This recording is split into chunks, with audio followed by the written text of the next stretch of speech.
రాష్ట్రంలో రేపటి రోజు నుంచి నెలాఖరు వరకు విడుదల కాబోయేటువంటి పథకాల లిస్ట్ అయితే వచ్చింది.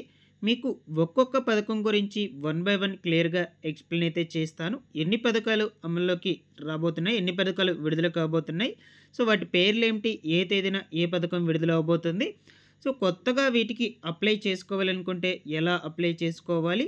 సో, కావాల్సినటువంటి డాక్యుమెంట్స్ ఏమిటి? ఏ పథకం ద్వారా ఎంతెంత లబ్ధి చేకూరుతుంది? సో, ఈ వివరాలన్నిటి గురించి మీకు క్లియర్‌గా ఎక్స్‌ప్లెయిన్ అయితే చేస్తాను. మీరందరూ కూడా తప్పకుండా వీడియోనైతే ఎండ్ వరకు చూసి, నా ఎక్స్‌ప్లనేషన్ మీకు నచ్చినట్లయితే లైక్ చేసి అందరికీ కూడా షేర్ చేయకుంటే అయితే వెళ్ళొద్దు.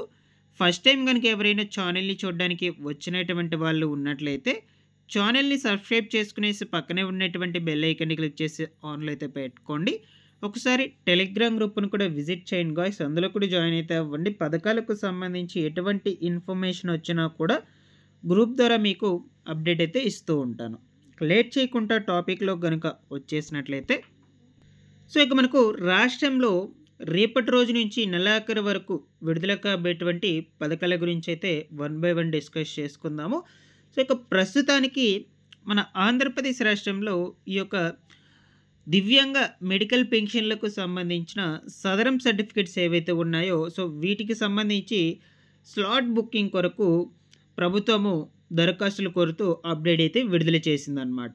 సో, యాక్చువల్‌గా ఈ సదరం స్లాట్స్ బుకింగ్ అనేది ఎప్పటి నుంచి స్టార్ట్ అయిందైతే నిన్నటి నుంచి అయితే స్టార్ట్ చేసింది ప్రభుత్వం. ఓకేనా?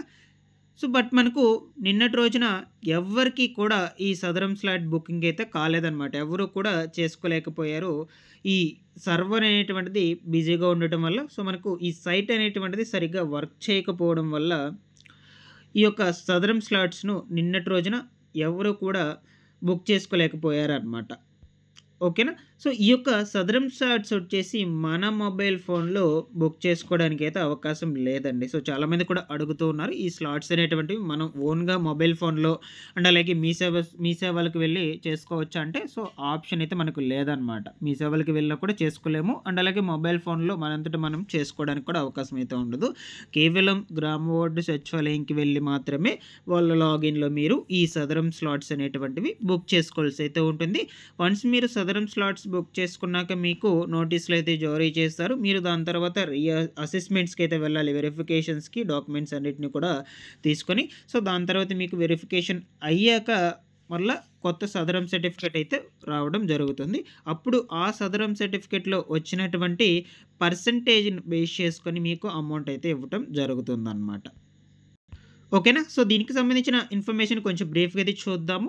సో, మనకు నిన్నటి నుంచి ఈ యొక్క సదరం స్లాట్స్ బుకింగ్స్ అనేటువంటివి పునఃప్రారంభించింది ప్రభుత్వము.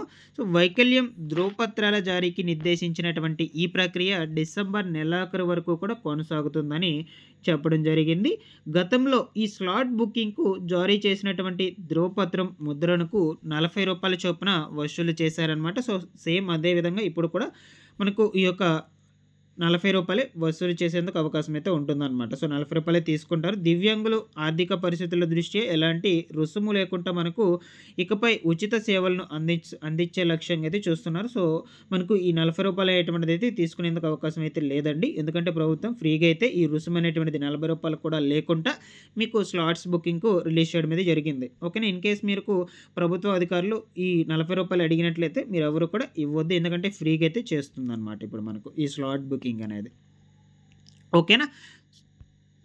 సో, ఇక్కడ ప్రస్తుతానికి చూసుకున్నట్లయితే నిరీక్షణ జాబితాలో ఉన్నటువంటి సుమారు 10,000 మందికి తొలి ప్రాధాన్యత అయితే ఇవ్వనున్నారనమాట ఈ స్లాట్ బుకింగ్‌కి సంబంధించి. ఆ తర్వాత కొత్త దరఖాస్తుదారులకు తేదీ, సమయం ఖరారు చేయడం జరుగుతుంది. గతంలో వైకల్యం తక్కువగా నిర్ధారించారని, సో, మనకు దాదాపుగా 1,04,000 మంది అప్పీల్ చేసుకున్నట్లు, సో, వీరిలో ఇప్పటివరకు 19,235 మందికి మళ్ళీ పరీక్షలైతే చేశారనమాట. ఓకేనా? సో, గతంలో వెరిఫికేషన్ చేసుకున్నారు. బట్ వాళ్ళకి వైకల్యం అనేది హెచ్చుతగ్గులుగా, అంటే కొంతమందికి తక్కువ రావాల్సింది ఎక్కువ, ఎక్కువ రావాల్సింది తక్కువగా రావడంతో వాళ్ళందరూ కూడా అప్పీల్స్ చేసుకున్నారనమాట.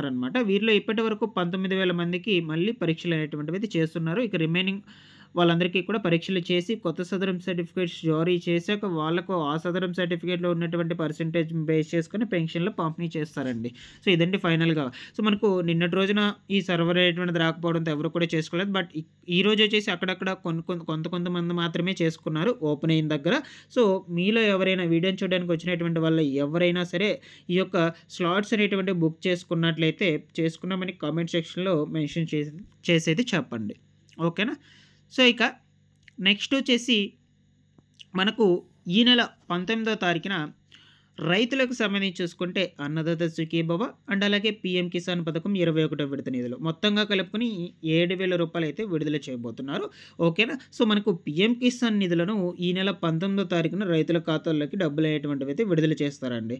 సో, దీనికి డేట్ కూడా కేంద్ర ప్రభుత్వం ఫిక్స్ చేయడం అయితే జరిగింది కాబట్టి సో, మనకు అట్ ద సేమ్ టైమ్ ఈ అన్నదాత సుఖీభవ పథకం కింద వచ్చేటువంటి రెండో విడత రూ. 5,000 కూడా విడుదల చేయడానికి అవకాశం అయితే ఉంటుంది. ఎందుకంటే 2 పథకాల కింద ఈ డబ్బులనేటువంటివి విడుదల చేస్తున్నారు కాబట్టి రైతులకు. కాబట్టి మీకు అందరికీ కూడా విడుదలవుతుంది.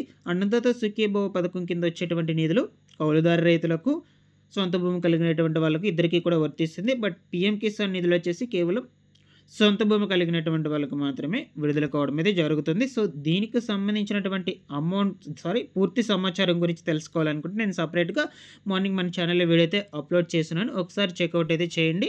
ముందుగా ఎవరెవరికి పడతాయి, ఓకేనా? ఏ బ్యాంక్ అకౌంట్ కలిగినటువంటి వాళ్ళకి పడతాయి, ఈ వివరాలన్నిటి గురించి కూడా మీరు క్లియర్‌గా అయితే తెలుసుకోవచ్చనమాట. సో, ఇక నెక్స్ట్ వచ్చేసి వర్క్ ఫ్రమ్ హోమ్ జాబ్స్‌కు సంబంధించిన పరీక్షల గురించి చాలామంది కూడా అడుగుతున్నారు ఎగ్జామ్స్‌కు, స్కిల్ టెస్ట్‌ల గురించి. అయితే ఇప్పటివరకు మనకు ఈ గ్రామ వార్డు సచివాలయం అధికారులు ఎవరైతే ఉన్నారో వీళ్ళకి మాక్ టెస్ట్ అనేది కండక్ట్ చేయడం అయితే జరిగిందనమాట అవేర్‌నెస్ కోసం. ఓకేనా? సో, కేవలం వాళ్ళకి మాత్రమే అయితే మాక్ టెస్ట్ అనేటువంటివి అయితే కండక్ట్ చేస్తున్నారు.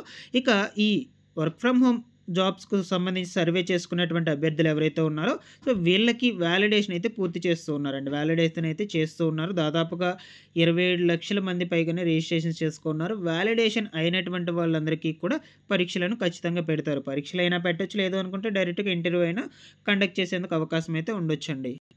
సో, అయితే మీకు ఈ టెస్ట్ అనేటువంటిదైనా పెట్టొచ్చు, లేదనుకుంటే ఇంటర్వ్యూ అయినా పెట్టొచ్చు అని చెప్పాను కదా! ఇన్‌కేస్ టెస్ట్ పెట్టినట్లయితే ఈ విధంగా మీకు షెడ్యూల్ అయినట్లు టెస్ట్ అనేటివి షెడ్యూల్ అయినట్లు మీకు మెసేజెస్ రూపంలో అయితే వాళ్ళు తెలియచేయపరుస్తారనమాట. మీరెవరు కూడా టెన్షన్ పడాల్సిన అవసరం లేదు. ఖచ్చితంగా వాళ్ళు ఇన్ఫార్మ్ చేస్తారు మీకు కనుక టెస్ట్ అనేది పెట్టినట్లయితే. సో, ఫస్ట్ మీరు ఈ టెస్ట్ లింక్ అనేటువంటిది పంపించాక దాన్ని బట్టి మీరైతే ఓపెన్ చేసుకొని ఆ తర్వాత టెస్ట్ అనేటువంటిది అటెంప్ట్ చేయాల్సి అయితే ఉంటుంది. లేదు అనుకుంటే గ్రామ వార్డు సచివాలయాలకి పిలిచి అక్కడే వాళ్ళు అన్నీ కూడా మీ దగ్గర చేపించడం జరుగుతుందనమాట. ఎందుకంటే ఇవి వచ్చేసి మనకు గ్రామ వార్డు సచివాలయం అధికారులు కండక్ట్ చేస్తున్నారు. ఇన్‌కేస్ ఈ ఇంటర్వ్యూ అయినా కండక్ట్ చేసినా సరే, దాని తర్వాత ఈ టెస్ట్ అనేది కండక్ట్ చేసినా సరే, 2 అయినా సరే వాళ్ళ ద్వారానే ప్రస్తుతానికైతే జరగబోతున్నాయన్నమాట. ఓకేనా? సో, ఇప్పుడొచ్చేసి మనకు ఈ వర్క్ ఫ్రమ్ హోమ్ జాబ్స్‌కు సంబంధించిన రిజిస్ట్రేషన్స్ అయితే చేసుకోవాలండి. ఈ ఈ ఎట్లా అంటే ఈ నౌకరీ అనేదైతే ఉంది కదా! సో, సేమ్ మనకు ఆ విధానంలోనే రిజిస్ట్రేషన్ అనేది చేసుకొని మీ రెజ్యూమే ఇవన్నీ కూడా డీటెయిల్స్ మొత్తం కూడా సబ్మిట్ చేసినట్లయితే సో, దాని నుంచి కూడా మీకు ఉద్యోగ అవకాశాలనేటువంటివి వచ్చేందుకు అవకాశం కూడా ఉండొచ్చనమాట. బట్ దానికి సంబంధించి నేను సెపరేట్ వీడియోలో అయితే ఎక్స్‌ప్లెయిన్ చేయడానికి ప్రయత్నం చేస్తాను. ప్రస్తుతానికైతే ఈ ఎగ్జామ్స్ సంబంధించి ఎప్పటి నుంచి పెడతారో దానికి రిలేటెడ్‌గా ఇంకా కూడా అప్డేట్ అయితే రాలేదు. డేట్స్ అనేటువంటివి ప్రెజెంట్ అయితే ఈ గ్రామ వార్డు సచివాలయం అధికారులకైతే ఈ యొక్క అవేర్‌నెస్ కల్పించడం కోసం మాక్ టెస్ట్‌లు అయితే కండక్ట్ చేస్తున్నారు ప్రస్తుతానికైతే. బట్ నేను ముందు రోజుల్లో ఈ ఎగ్జామ్స్‌కి, ఇంటర్వ్యూకి సంబంధించి ఎటువంటి ఇన్ఫర్మేషన్ వచ్చినా కూడా మన ఛానల్ నుంచి అయితే అప్డేట్ అయితే చేస్తూ ఉంటాను. మీకేమైనా డౌట్స్ ఉన్నా కూడా కామెంట్ సెక్షన్‌లో అడగండి. సో, దాన్ని బట్టి కూడా వీడియో చేయడానికి ప్రయత్నం చేస్తాను. ఇకపోతే ఫైనల్‌గా మనకు ఈ నెల 26వ తేదీ నుంచండి ఫ్రీ రేషన్ పంపిణీ అయితే జరగబోతుందండి. సో, మనకు ఈ 60 ఏళ్ళు పైబడినటువంటి వాళ్ళు ఎవరైతే ఉన్నారో రాష్ట్రంలో వీళ్ళందరికీ కూడా ముందుగానే ఈ రేషన్ పంపిణీ అయితే జరుగుతుంది కాబట్టి ఈ నెల 26 నుంచి 30వ తారీఖు లోపల అయితే జరగడం జరుగుతుంది. ప్రతి ఒక్కరు కూడా రేషన్ అయితే కలెక్ట్ చేసుకోండి. ఇవి వచ్చేసి డోర్ డెలివరీ అయితే చేస్తారనమాట రేషను ముందుగా. ఈ 60 ఏళ్లు పైబడినటువంటి వృద్ధులకు మాత్రమే. ఇక రిమైనింగ్ వాళ్ళకి 1వ తారీఖు నుంచి 15వ తారీఖు వరకు అయితే పంపిణీ అయితే జరుగుతుందండి. సో, ఫైనల్‌గా వచ్చేసి మనకు ఈ నెలాఖరు వరకు విడుదలయ్యేటువంటి పథకాలు అయితే ఇవ్వండి. వన్ బై వన్ అయితే క్లియర్‌గా ఎక్స్‌ప్లెయిన్ చేశానని అనుకుంటున్నాను. మీకేమైనా డౌట్స్ ఉన్నా కూడా కామెంట్ సెక్షన్‌లో అడగండి. అందులో కూడా రెస్పాండ్ అవుతాను. Thanks for watching this one.